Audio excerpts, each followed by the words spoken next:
Hijo y del Espíritu Santo. Amén. Ya han visto ustedes por las lecturas que corresponden a la misa de hoy, como este gran apóstol de la cruz de nuestro Señor, esta locura de la predicación de San Pablo, misterio central de la predicación de San Pablo, indican lo que fue para la Iglesia San Pablo de la Cruz. Pero San Pablo me va a perdonar, Pablo de la Cruz, porque quería decirles, por supuesto, dos palabras de este santo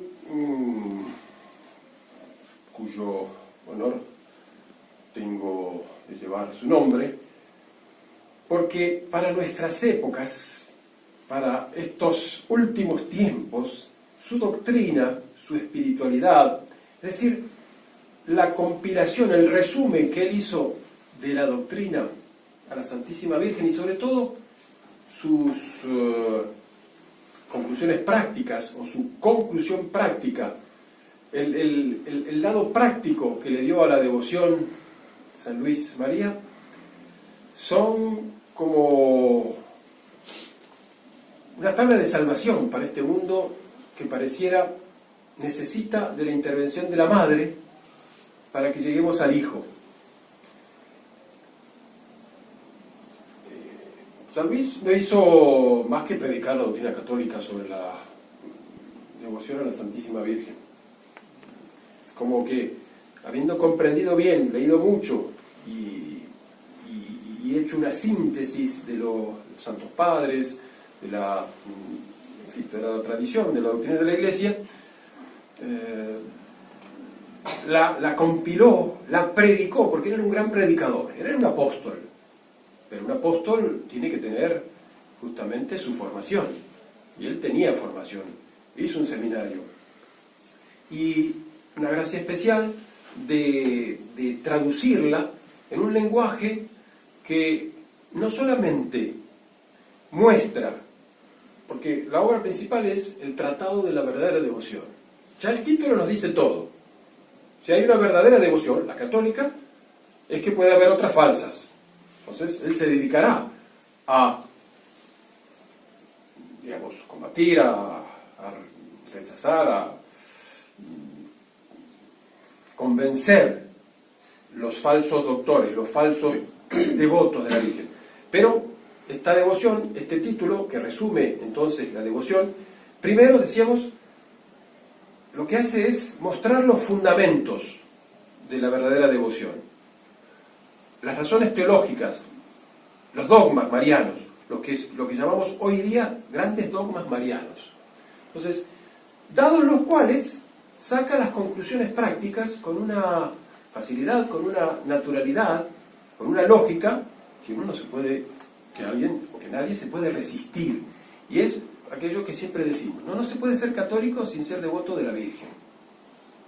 Porque si nuestro Señor, dice él, quiso necesitar, siendo Dios que no necesita nada, quiso necesitar de una madre, y a esta madre no solamente quiso asociarla a su venida al mundo, es decir, a la encarnación, para constituirla madre de esa persona que es Dios, por lo tanto madre de Dios, quiso asociarla además a la obra de la redención, es decir, a la finalidad de la encarnación, porque la encarnación dice relación directa y esencial, trascendental, dicen los filósofos, a la redención.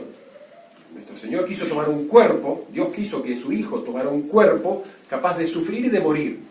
Precisamente la doctrina de la cruz, de morir en la cruz. Ahora bien, bastaba con que Nuestra Señora hubiera provisto este cuerpo capaz de sufrir y de morir en la cruz, era suficiente para su misión. Sin embargo, en el Evangelio la vemos haciendo algo más que ser la madre, que se desentiende de su Hijo. Dios quiso asociarla, entonces, a la redención, a la cruz, a la pasión, a la muerte del Señor. Por lo tanto, a su resurrección y su ascensión, que son las consecuencias. Entonces, los dos grandes dogmas marianos, o los dos grandes verdades marianas son estas. Primero, María es Madre de Dios. Segundo, María es Madre de Dios, Madre de Jesucristo, Redentor. Y se asoció de tal manera que la Iglesia la llama, y con los padres, con toda la tradición, corredentora y mediadora de todas las gracias. Si esto es así, estoy dando nada más que los títulos, evidentemente, esto no es una clase, ni es leer un libro, estoy resumiendo demasiado rápidamente, pero ustedes estas verdades las conocen, esto tiene una consecuencia práctica.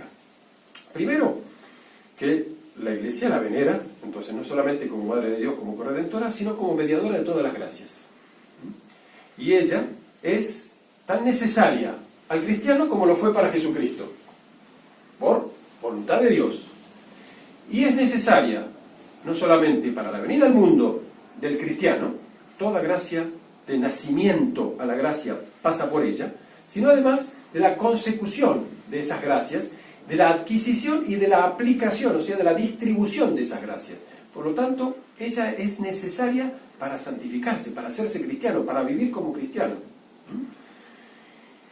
Y dicho esto, ella entonces, si es tan importante, si fue tan importante su papel en la encarnación, en la redención, y entonces, por lo tanto, en la distribución, en la mediación de todas las gracias para los cristianos, para la Iglesia, por eso la llamamos Mater Ecclesia, madre de la Iglesia, entonces merece el título de reina.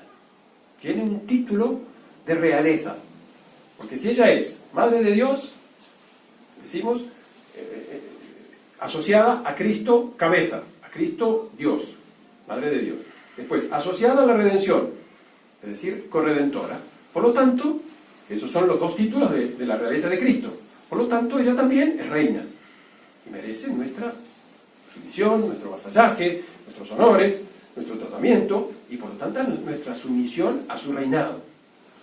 Esta sumisión al reinado de Nuestra Señora no es sino la devoción a María. Y esta devoción a María, dice Santo Patrono, una de las maneras de practicarla, como consecuencia de todo lo que acabamos de decir, es por una esclavitud. Hacerse esclavo de la Virgen significa reconocer que ella es la reina, la señora. ¿Por qué le llamamos Nuestra Señora? Sobre todo los franceses le dicen Notre Dame. ¿Por qué? Nosotros, una señora, Nuestra Señora. La señora es la reina. Y no porque es consorte del rey, o hija del rey, o madre del rey. No, porque tiene una realeza propia y en sentido propia, estricta. Ella manda con Cristo, porque nos redimió con Cristo. Por lo tanto, hacerse esclavo de ella es precisamente la manera más lógica, pero más teológica al mismo tiempo, porque la teología no está divorciada de la lógica, como ustedes saben, la manera más teológica y más natural, por lo tanto, conforme a la voluntad de Dios, de vivir nuestra condición de cristianos. Entendiendo esta esclavitud, por supuesto, mariana, no separada, no opuesta a la filiación que tenemos con ella, porque ella es nuestra reina y nuestra señora, nuestra ama, pero antes y al mismo tiempo es también nuestra madre. Entonces, decir que somos esclavos no quiere decir, o no se opone a que seamos hijos, al contrario, lo supone. Es un matiz, quizá accidental, de la devoción, pero que se desprende de nuestra condición de hermanos de Cristo y por lo tanto hijos de una misma madre, porque ella es madre espiritual de todos los hombres. Así como es madre de la cabeza, esto lo explica también en su tratado santo, es madre de todos los miembros de ese cuerpo que llamamos cuerpo místico de Cristo. ¿Ven? ¿Ya ven? Entonces, ¿cómo tenemos que agradecerle a San Luis María primero esta doctrina resumida en sus libritos, en sus principales libritos, el Tratado de la Devoción y el Secreto de María, en las que nos da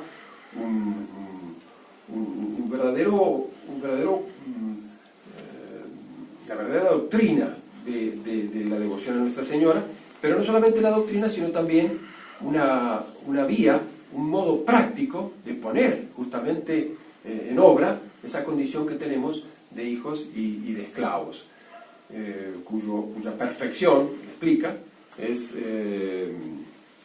consagrarse a ella, consagrarse como esclavo, una consagración total, Porque si ella es realmente la señora, la madre del Redentor, la corredentora, la distribuidora, aquella por la que pasan todas las gracias.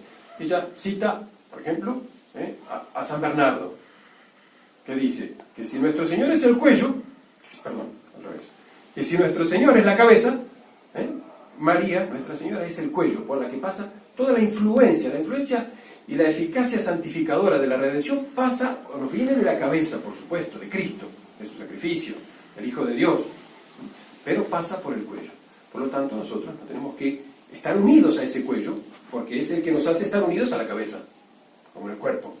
Y bien, entonces, hay que pedir la gracia precisamente de ponerlo en práctica, de practicarlo, de hacer todas las cosas, todas nuestras obras, de vivir, hacerlas por María, con María, en María, para que de esa manera todas esas obras, esa vida, sea con Cristo, en Cristo, por Cristo, para Cristo.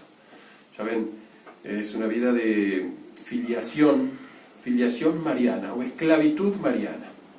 Esclavitud en el sentido de sumisión y de súbdito que es al mismo tiempo soldado de un jefe, de una jefa. Ella es nuestra jefe.